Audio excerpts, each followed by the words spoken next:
මම දැන් ඉන්නේ මහනුවර දිස්ත්‍රික්කයේ හාරිස්පත්තුව ඉහළ තැන ප්‍රදේශයේ පිටලා තියෙන මේ Tree of Life කියන හෝටල් සංකීර්ණයට අයත් භූමි භාගයේ. උන් හින්ට් නෝරෙලිය කියන මේ වෙළඳ සන්නාමය යටතේ අගේ එකතු කරන ලද කුළුබඩු නිෂ්පාදන දේශීය සහ අන්තර්ජාතික වෙළඳ පොළට එකතු කිරීම නැත්නම් ඉදිරිපත් කිරීම දැන් සිදු කරනවා. ඒ වගේම අපනයන කෘෂිකර්ම දෙපාර්තමේන්තුවෙන් ක්‍රියාත්මක කරලා තියෙන පාරිසරික හරිත ගම්මාන කියන වැඩසටහන යටතේ ඒ ගම්මාන වලින් ලබා ගන්න කාබනික කුළුබඩු භෝග මිලදී ගැනීමත් සිදු කරනවා. ඉතින් අද අපි සැඟවුණු කහණු වැඩසටහන තුලින් ප්‍රධාන වශයෙන්ම මේ අගය එකතු කළ නිෂ්පාදන ඒ වගේම මේ කාර්යයේ ඉදිරියේ ඉන්න ව්‍යවසායකයාගේ ඔහුගේ අත්දැකීම් ඔබත් සමග බෙදා හදා ගන්නත් අද අපි සූදානම් වෙලා ඉන්නවා. ඉතින් මේ ගැන තවදුරටත් කරුණු කාරණා දැනගන්න අපි ආරාධනා කරනවා සැඟවුණු කහණු වැඩසටහන සමග දිගටම රැඳිලා ඉන්න කියලා. මම දැන් ඉන්නේ මහනුවර දිස්ත්‍රික්කයේ යහළතැන්න ප්‍රදේශයේ පිහිටලා තිබෙන Tree of Life හෝටල් සංකීර්ණයට අනුබද්ධ හින් නුවරඑළිය යන වෙළඳ සන්නාමය යටතේ කුළුබඩු සකස් කරන කුළුබඩු සැකසුම් මධ්‍යස්ථානයක. ඉතින් ඒ පිළිබඳව කරුණු කාරණා තමයි අද අපි ඔබට ඉදිරිපත් කරන්නේ. Now I am at the premises of Hotel Tree of Life and I have the owner of this hotel chain, Mr. Shelly Tenwara. First of all, I would like to ask you, now being a renowned hotelier, how did you get inspired to be engaged in spice exports?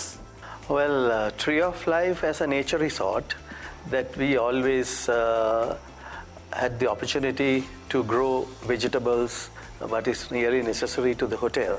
That is how that we really came to agriculture.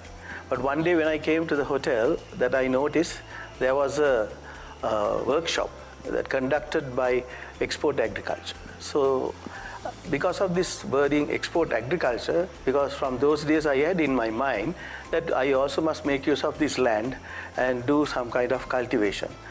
So you started in based on this eco-agro-tourism concept? Yes, that is the main concept that I have. That is to the tourists, those who come, for them to experience what we are doing. At the cinnamon peeling, anytime they can do it. Yeah. And the other thing is about coffee, plucking the berries and doing their own blend with our spices. And we can always give them a pack what they have already experienced.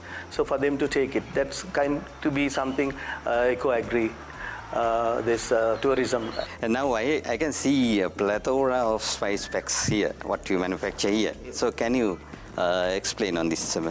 What are the products you have? Just explain about the main agriculture product that we have. This is cinnamon. Yeah. This cinnamon that we have in our own land, and that is all organic. And we have our own cinnamon peeler, and then of course even, that's what I said, even the customers, they can experience it.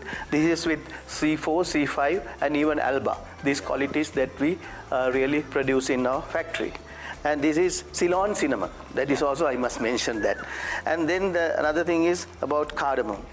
Because this area where Yahalatanna, Guhagoda, all these areas that... Yeah, this place is surrounded by spice gardens, no?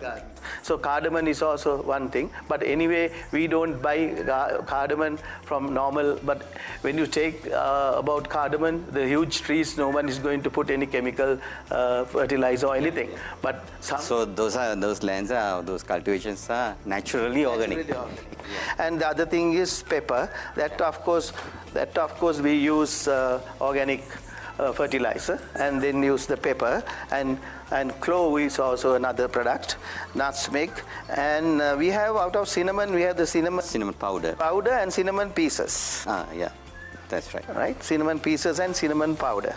And then when it comes to maize, the maize, and then the nutmeg. And you have embarked on this coffee production also. Yes. So you have some... That is also another product that we are very much interested in. This is coffee that we have from the plantation up to pre-cleaning, roasting, drying, grinding, and then packing.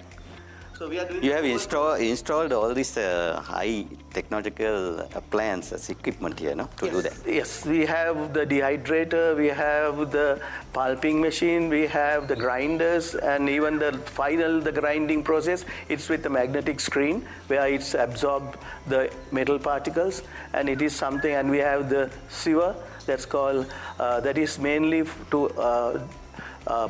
separate unwanted particles from wanted particles. So then when it comes to the raw material, so how do you get the raw material for this?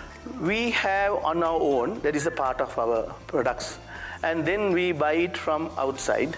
But according to our certification process, that we are permitted only to buy from, when it comes to organic, from the people, those who are really certified to sell. And So you are ready to buy from those people who are producing our spices organically and give them a fair price for them. Of course, yes. That is what that I want to expand, and also that I must give the benefit to the farmers, and then get this our products popular in most of the part of the world. So what are the quality certificates, internationally certified quality certificates, recognized quality certificates you have? Yeah, we have Control Union JAS for Japan, and we have the EU for Europe, and USAID for USA. To get along with this venture, what is the support you have obtained so far from the Department of Export Agriculture? Of course, I really appreciate what I got from the time that I started. The first thing is the impression that they gave to me about how to grow, what are the areas. They even some officers, they came and identified for each product where that we can always start growing. Because it's a huge land that anyway we didn't have any idea of where to grow, what to grow, and then they identified. The next thing is, of course, they gave us, initially they gave us a lot of plants. But anyway, it's a blessing to work with them. ස්වභාවික පානයන් අතර කෝපි පානය දෙවැනි වන්නේ ජලයට පමණයි. මේ සැකසුම් මධ්‍යස්ථානයේ කාබනික කෝපි වගාවට ප්‍රධාන තැනක් හිමි වෙනවා. මේ කාර්යය නිරත වෙලා ඉන්න කෝපි සැකසුම්කරුවා නැත්නම් කොෆි රෝස්ටර්. ඔහුගේ අපි මේ පිළිබඳ කරුණු කාරණා වැඩිදුරටත් විමසලා බලමු. දැන් මාත් සමග ඉන්නවා මේ කෝපි සකස් කරන්න අය. එහෙම නැත්නම් අපි කොෆි රෝස්ටර් කියලා හඳුන්වනවා. ඔහු විජේසිරි මහත්මයා. විජේසිරි මහත්මයා අපිට කියන්න මෙතෙන්දි මොකද සිද්ධ වෙන්නේ? මෙතනින් අපි රෝස්ට් අපිට උෂ්ණත්වය වාතයේ 30ට විතර තියෙනවා. ඊට පස්සේ අපි අපිට ඕන රට විදේශිකයන් ඉල්ලන ප්‍රමාණයට අපි මේකෙන් අපි රෝස් කරගන්නවා. රෝස් කරගෙන ඉවරලා ඊට පස්සේ අපි මෙතනින් සමා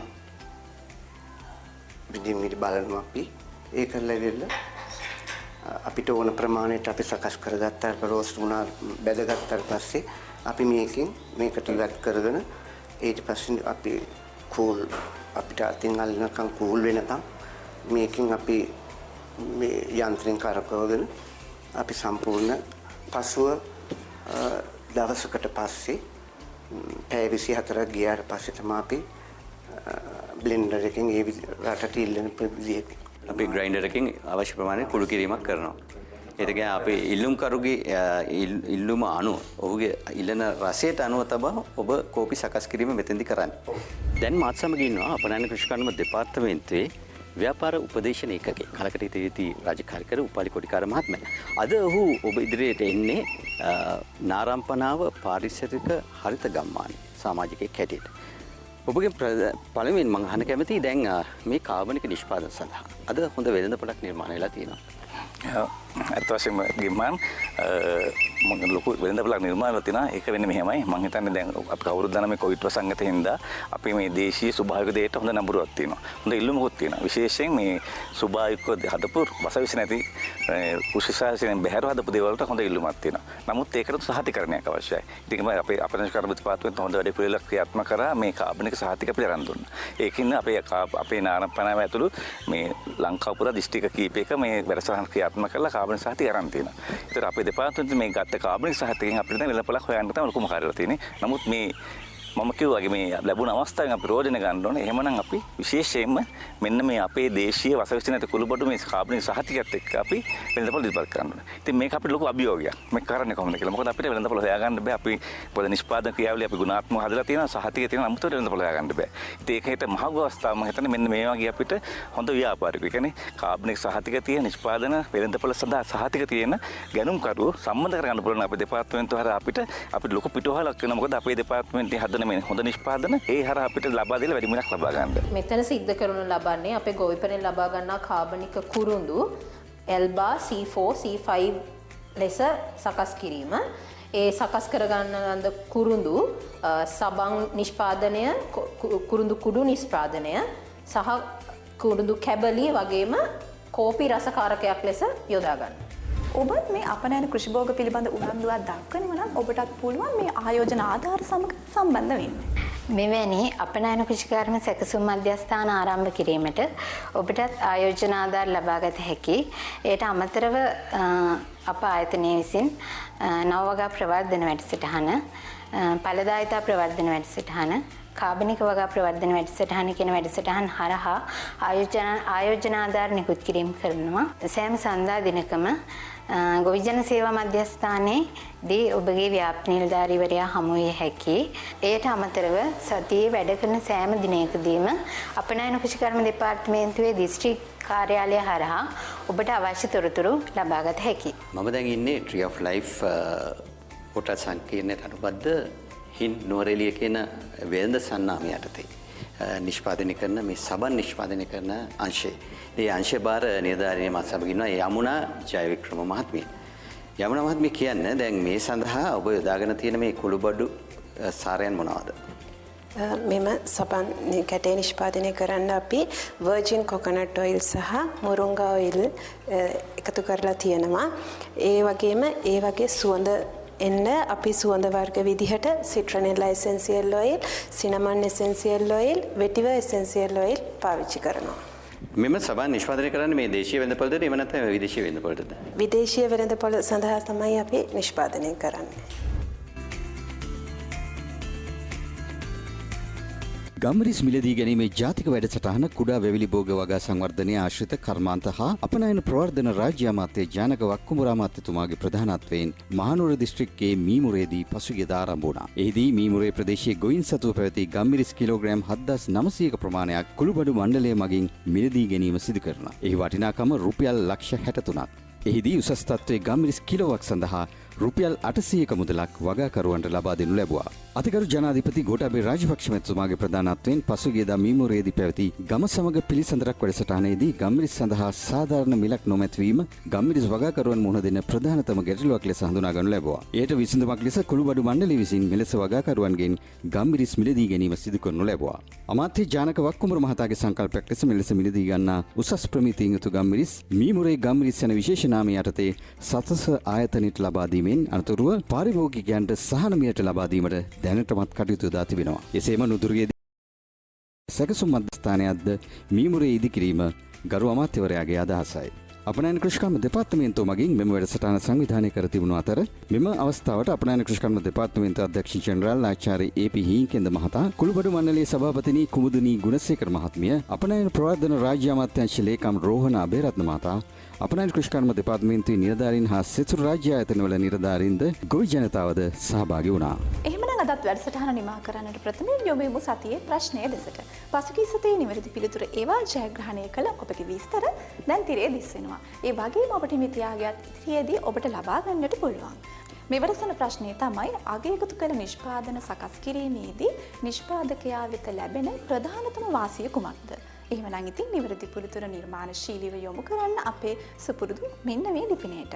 සහකාර අධ්‍යක්ෂ සංනිවේදනාංශය සැඟවුණු කහවණු පැණියට පිළිතුර අපනයන කෘෂිකර්ම දෙපාර්තමේන්තුව අංක 1095 නුවරපාර පේරාදෙණිය. කෙසේ වෙතත් ඔබගෙන් සමගින යන කාලය වෙලා ඇවිල්ලා තියෙන්නේ. තවත් දෙසතියකින් මෙවන් වැඩසටහන් සමග ඔබ සමග සම්බන්ධ වීමේ අදහසින්. එතෙක් ඔබට ප්‍රාර්ථනා කරනවා ජයග්‍රාහී දෙසතියක්.